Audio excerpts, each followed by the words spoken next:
Good morning विद्यार्थी मित्रों, जय श्री कृष्ण। विद्यार्थी मित्रों, આપણે પાઠ 2 ન્યાય મંત્રી આજે સમજ બરાબર। તો ન્યાય મંત્રીમાં મેં તમને આગળના લેક્ચરમાં શું શું કીધું કે એક સમ્રાટ અશોક કે જે એક ન્યાય મંત્રીની ખોજમાં હોય છે બરાબર, એને એક સાચો ન્યાય અપાવવાળો કોઈ માણસ જોઈએ છે। તો એક વખત સંધ્યાનો સમય હોય છે અને તે શિશુપાલના ઘરે જાય છે, શિશુપાલ સાથે વાતચીત કરે છે અને અચાનક શિશુપાલના ઘરે તેના જે કાંઈ પ્રધાનો હોય તેને મોકલે છે અને શિશુપાલને તેના રાજ્યમાં બોલાવે છે, તેડાવે છે અને પછી તેને ન્યાય મંત્રી બનાવવાનો નિર્ણય કરે છે। આપણે પેજ નંબર 3 સુધી આટલું જે છેલ્લો પેરેગ્રાફ હતો ત્યાં સુધી આપણે આગળના લેક્ચરમાં સમજી ગયા હતા। તો જોઈએ આપણે આગળ ધોરણ 9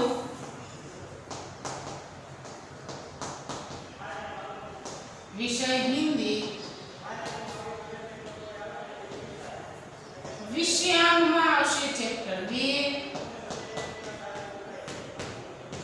ન્યાય મંત્રી બરાબર છે। હવે આગળ આપણે જે કાંઈ તમને શબ્દમાં કન્ફ્યુઝન હોય તો હું અઘરા શબ્દનો અહીંયા અર્થ લખતી જઈશ। તો જોઈએ આપણે આગળ।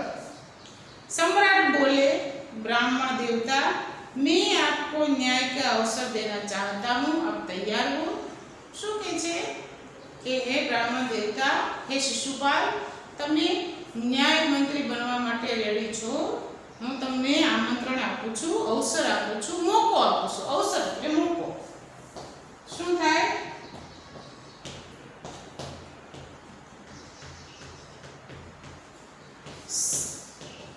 બરાબર છે। હું તમને આ અવસર આપું છું, આ મોકો આપું છું, તો તમે ન્યાય મંત્રી બનવા માટે રેડી છો? बहुत ठीक, कल से आप न्याय मंत्री हुए, सम्राट ने कहा और अपने हाथ से अंगूठी उतार कर शिशुपाल को पहना दी। यह सम्राट अशोक की राज मुद्रा।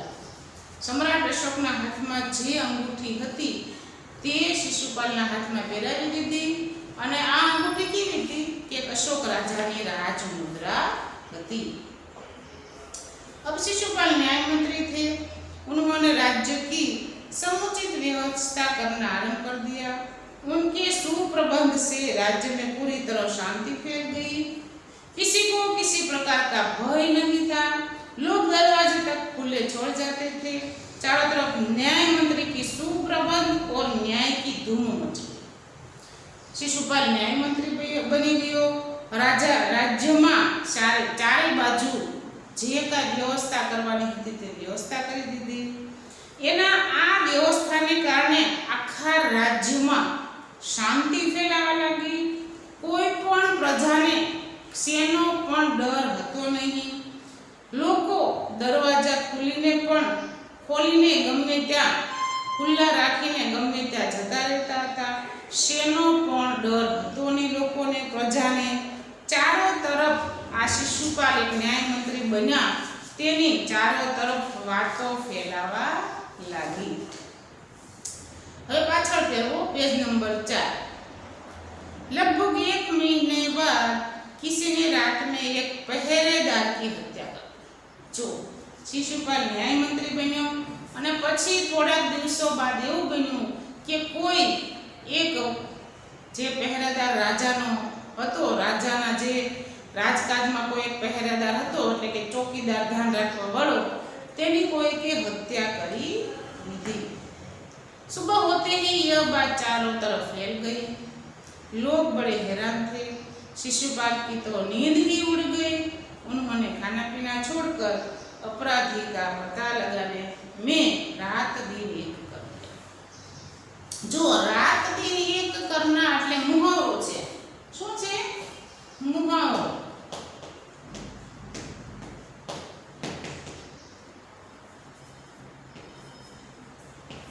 रात दिन एक करना बराबर। એનો અર્થ શું થશે?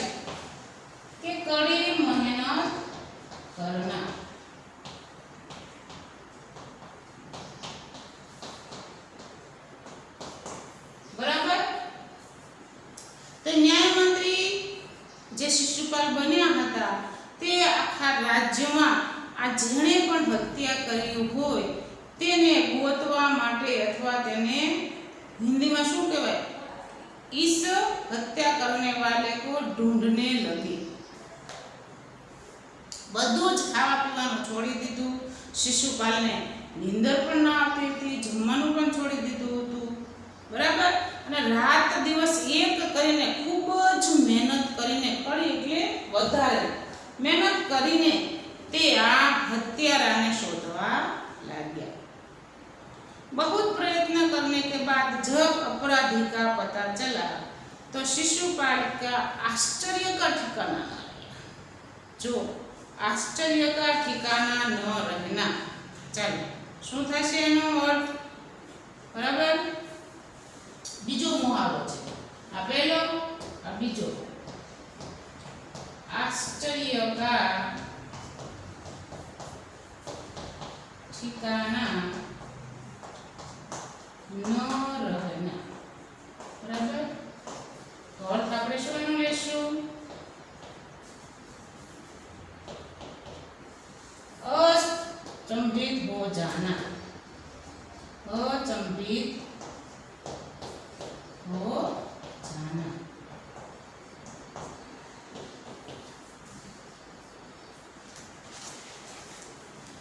જ્યારે પણ આ શિશુપાલ ન્યાયમંત્રીને ખ્યાલ આવ્યો કે કોણે આ હત્યા કરી છે તો એના મનમાં એક અચંબિત થઈ ગયા, આશ્ચર્ય થયું। શું થયું કે સ્વયં સમ્રાટને ઉર્સ પહેરેદાર की હત્યા કરી દીધી। આજે અશોક રાજા, સમ્રાટ અશોક રાજા હતા, તેણે જ આ પહેરેદારની હત્યા કરી दी। सम्राट को अपराधी करना, घोषित करना बहुत कठिन काम था, कारण કે જ્યાં શિશુપાલ જે રાજ્યમાં પ્રધાન બન્યો હતો, ન્યાયમંત્રી બન્યો હતો, એના જ રાજા જો હત્યા કરી દે તો એના માટે ન્યાય અપાવવો ખૂબ જ અઘરો હતો। શિશુપાલ કરે भी तो क्या करे, હવે વિચારવા લાગ્યો કે હું આ રાજાને કેવી રીતે ન્યાય અપાવીશ, બરાબર। મારા રાજા છે, હું રાજાને કેવી રીતે ન્યાય, તો આમાં છેલ્લે શું કહે છે કે ન્યાય ન રાજા દેખતા હે ન રંગ દેખતા। રંગ એટલે ગરીબ, ન્યાય કરવો હોય તો બધા માટે ન્યાય સરખો હોય છે, રાજા હોય તો ભલે અને ગરીબ હોય તોય ભલે। एक ओर वे न्याय मंत्री थे और दूसरी ओर सम्राट के सेवक। જોયું, એક બાજુ તે ન્યાય મંત્રી थे અને બીજી બાજુ તે શું હતો, सम्राट રાજાનો સેવક હતો। परंतु न्याय की दृष्टि में सम्राट और साधारण व्यक्ति में कोई अंतर नहीं था।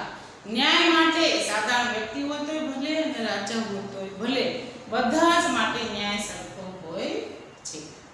अगले दिन शिशुपाल दरबार में पहुंचे। सम्राट अशोक सिंहासन बैठे पर हुए थे। आते ही उन्होंने शिशुपाल से पूछा, अपराधी का पता चला? જોયું, अपराध કરી આવ્યા છે, હત્યા કરી આવ્યા છે, છતાં શિશુપાલને પૂછે છે કે તમને ન્યાયમંત્રી, તમને કોણ અપરાધી છે તેનો ખબર પડી? न्यायमंत्री ने साहसपूर्वक उत्तर दिया, जी हाँ, चल गया। શું કીધું કે હા, મને ખ્યાલ આવી ગયો છે કે આપણા પહેરેદારનો, ચોકીદારની કોણે હત્યા કરી છે। તો રાજાએ શું કીધું કે તો જાઓ એને રાજ્યમાં બોલાવો અને અહીંયા ઉપસ્થિત કરો। न्यायमंत्री कुछ रुके, फिर अपने उच्च अधिकारी को संकेत करते हुए बोला कि धनवीर, उन्हें गिरफ्तार कर लो, मैं आज्ञा देता हूँ। શું કહે છે ન્યાયમંત્રી શિશુપાલ, સંકેત કર્યો, જે એનો અધિકારી હતો એને સંકેત કરીને કહ્યું કે હે ધનવીર, જે અપરાધી છે તેને અહીંયા આપણે ઉપસ્થિત હાજર કરવાની હું તમને આજ્ઞા દેતા દઉં છું। સંકેત સમ્રાટ की ओर था। इशारो, संकेत એટલે શું થશે? इशारो।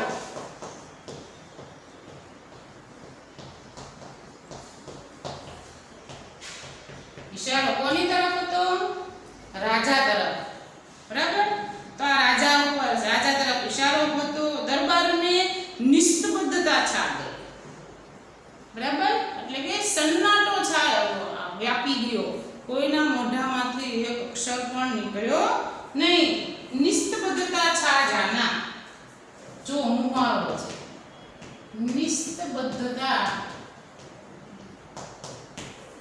छा जाना, तो सन्नाटा हो जाना।